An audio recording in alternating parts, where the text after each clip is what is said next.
سورہ طٰہٰ کا تعارف۔ مقام نزول، سورہ طٰہٰ مکہ مکرمہ میں نازل ہوئی ہے۔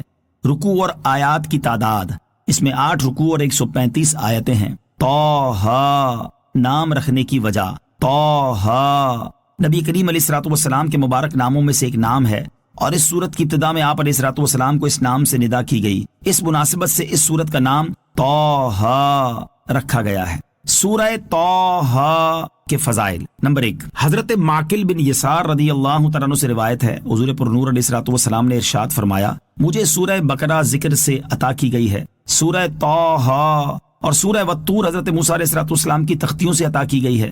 سورہ فاتحہ اور سورہ بقرہ کی آخری آیتیں عرش کے نیچے موجود خزانوں سے عطا کی گئی ہیں اور مفصل صورتیں اضافی دی گئی ہیں۔ نمبر 2، حضرت ابو ہریرہ رضی اللہ تعالیٰ عنہ سے روایت ہے، رسول پاک علیہ الصلوۃ والسلام نے ارشاد فرمایا، اللہ تعالیٰ نے سورہ طٰہٰ، سورہ یاسین کے ساتھ حضرت آدم علیہ الصلوۃ والسلام کی تخلیق سے 1000 سال پہلے کلام فرمایا، اور جب فرشتوں نے قرآن سنا تو کہا، اس امت کو مبارک ہو جس پر یہ کلام نازل ہوگا، ان سینوں کو مبارک ہو جن میں یہ کلام محفوظ ہوگا، اور ان زبانوں کو مبارک ہو جو یہ کلام پڑھیں گی۔ نمبر 3، حضرت عمر فاروق رضی اللہ تعالیٰ عنہ اسلام قبول کرنے سے پہلے اسی سورت کی ابتدائی آیات پڑھ کر پکار اٹھے کہ یہ کس قدر حسین اور عظیم کلام ہے، اور اس کے بعد آپ نے اسلام قبول کر لیا۔